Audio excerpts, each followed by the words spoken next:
¿Qué tal, seguidores de Panamá América? Bienvenidos a otra entrevista. En esta ocasión conversaremos con el profesor Víctor López, investigador de la Universidad Tecnológica de Panamá. El tema, la historia del Internet en Panamá y sus retos. Nadie mejor que el profesor Víctor para hablarnos de esto. Profesor Víctor, ¿puede contarnos cuándo llegó el Internet a Panamá y qué retos se enfrentaron en su momento? Buenas y bienvenido. Bueno, muchas gracias a todos, especialmente a Panamá América por esta oportunidad, esta entrevista de conversarles sobre el Internet. Internet en Panamá tiene una historia que data de 1991. De hecho, antes de ello, ya se habían hecho algunos intentos de lo que se denominaban redes de comunicación académica, porque eran meramente para investigación, no se usaba para nada de comercio. En el 91 se empezó con un proyecto que se le conoció como el proyecto BitNet. Era una red que ya no existe, una red impulsada por la empresa IBM para todos los computadores que tenían su marca o eran compatibles. Y aquí en Panamá, la Universidad Tecnológica de Panamá en ese momento tenía pues un computador IBM 4361 modelo 5 que tenía capacidad ociosa. Y el gerente del momento se acercó a la universidad junto con uno de sus ingenieros para consultar al ingeniero Héctor Montemayor, que en ese momento, da la casualidad, era rector, y se impulsó la conexión a esa red BitNet. Producto de esto, el Internet vino en el 94 gracias al apoyo de la Organización de Estados Americanos con un proyecto llamado Reducir, que buscaba conectar a todos los países de América Latina a nivel académico. Lo que sucede es que como Internet es una red de redes, originalmente las redes eran de diferentes tipos y conexiones y protocolos. BitNet era una subred de las que Internet tenía.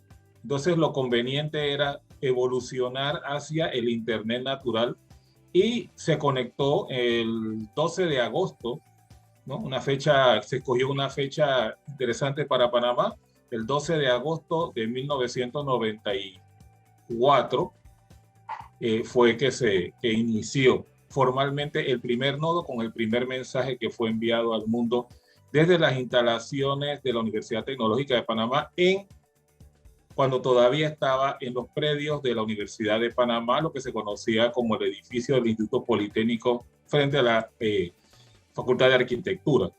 Y entonces iniciaron las operaciones. Profesor, ¿cómo fue ese primer encuentro que tuvo la población panameña con el Internet? Esos primeros años. Yo trabajé principalmente en lo que fue el proyecto BitNet inicialmente y luego los inicios del Internet, buscando los contactos internacionales para el apoyo. Siempre fue Costa Rica nuestra puerta de entrada porque ellos habían colocado las redes de este tipo por primera vez en Centroamérica y fueron nuestros aliados estratégicos. La relación fue, yo diría que una relación muy paulatina, dado que la población panameña en 1994 ni siquiera entendía todavía que era una computadora personal del todo, ni cuál era la potencia que tenía ella para la educación, mucho menos, ni siquiera puedo decir, la empresa que en ese momento era estatal, Intel, comprendía que eran las redes académicas completamente. De hecho, todo estaba en las comunicaciones en ello. Así que había muy limitado acceso. Solamente se podía utilizar Internet yendo físicamente a la Universidad Tecnológica. Eran los tiempos de las conexiones con módems de muy baja velocidad desde las casas y la universidad no tenía ese equipamiento que era el que se necesitaba para llamar por teléfono y conectarse a un servidor como era en esos momentos en los años 90.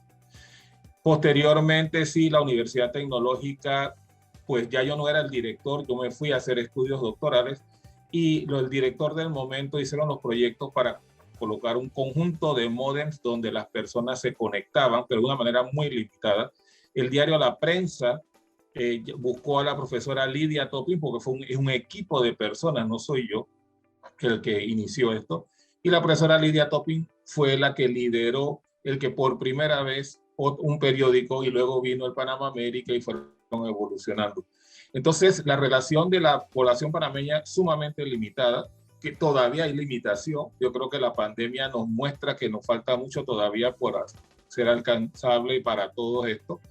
Pero poco a poco, sobre todo el uso que se le dio hasta 1995-96 era exclusivamente académico, investigativo, para escuela, para investigación.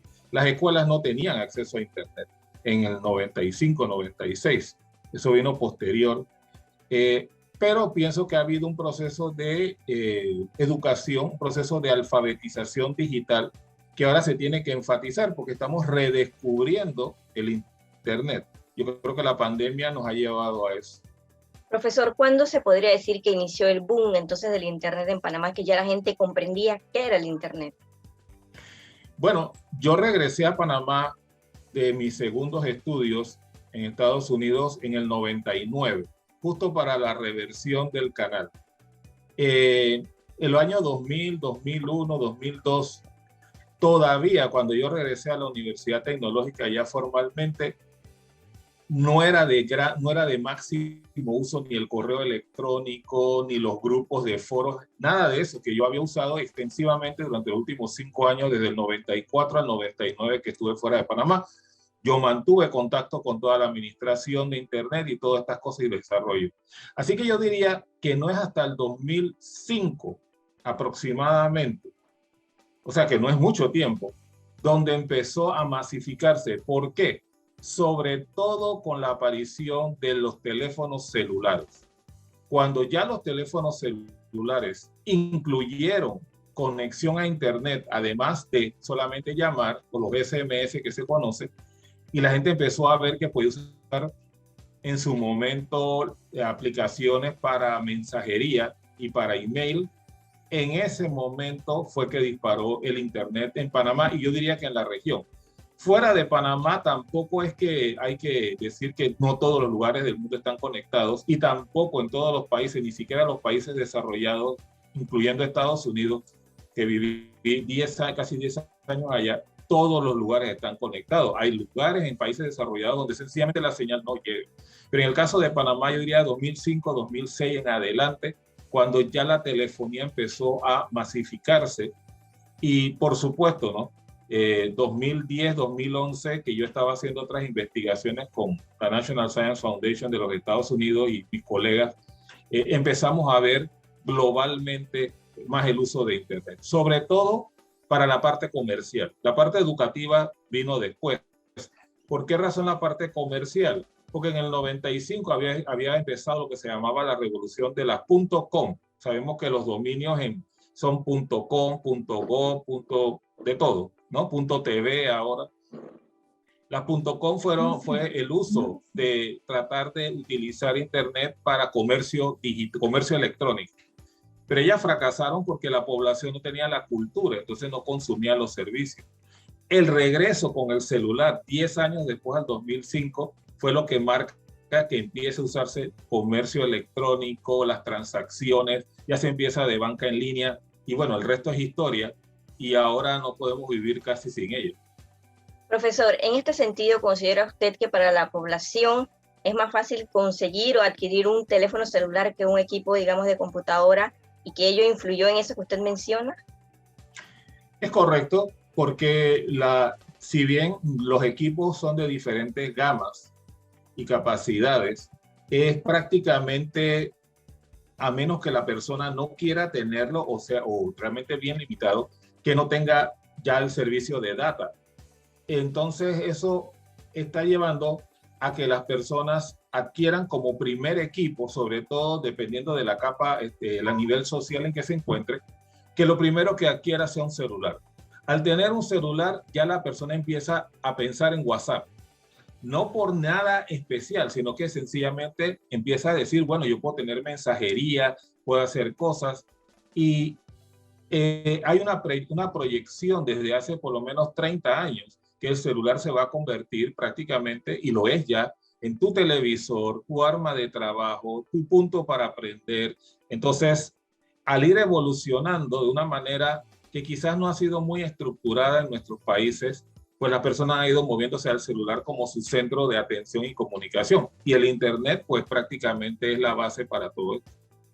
Profesor, hablando de los retos, la pandemia nos ha mostrado dos caras. Por un lado, ha incentivado lo que es el avance digital, el migrar a hacer muchos procesos online, pero también nos ha mostrado, más que todo en la parte educativa, esa falta de conectividad que hay en diferentes puntos del país. ¿Qué podemos deducir de ello, profesor? Bueno, yo siempre soy optimista que se van a lograr las metas, pero voy a ser bien realista también.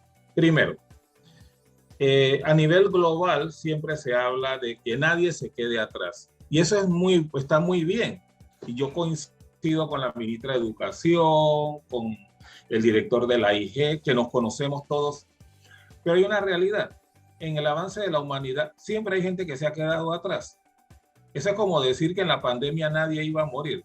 Eso es no ser realista. Es poético, es romántico, pero la gente se muere, ¿no? Con o sin pandemia. La gente hay gente que se va a quedar fuera de la cuarta revolución industrial, aunque uno no quiera. ¿Por qué razón?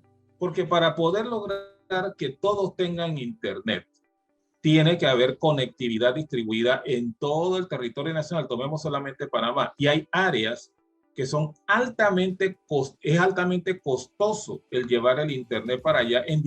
Hay diferentes formas. Lo más óptimo realmente es la fibra óptica.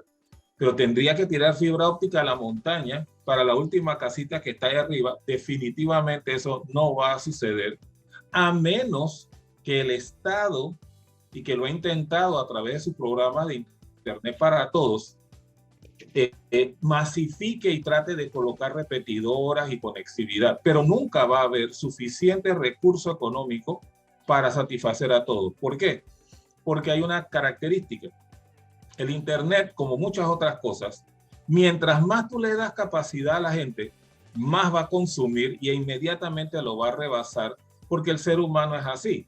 Empieza a descubrir que hay otros usos y empieza a darle otro uso más y otro uso más hasta que otra vez el celular se le quedó chiquito, el ancho de banda es muy poco, la conectividad no es tan estable, y lo vimos con la pandemia. Entonces, ¿qué sucede? Realmente eso es parte de los retos, y este reto que estamos hablando en este momento se tenía en 1991 cuando empezamos. No todo el mundo tenía una computadora, no todo el mundo tenía conexión a las redes, no todo el mundo tenía telefonía, y los teléfonos eran de lo de las casetas, entonces la gente tenía que hacer fila. Entonces esto se va a seguir repitiendo hasta un momento en que quizás lleguemos a un punto ideal, pero eso realmente requiere mucha inversión. Este ha sido el profesor Víctor López de la Universidad Tecnológica de Panamá para el diario Panamá América.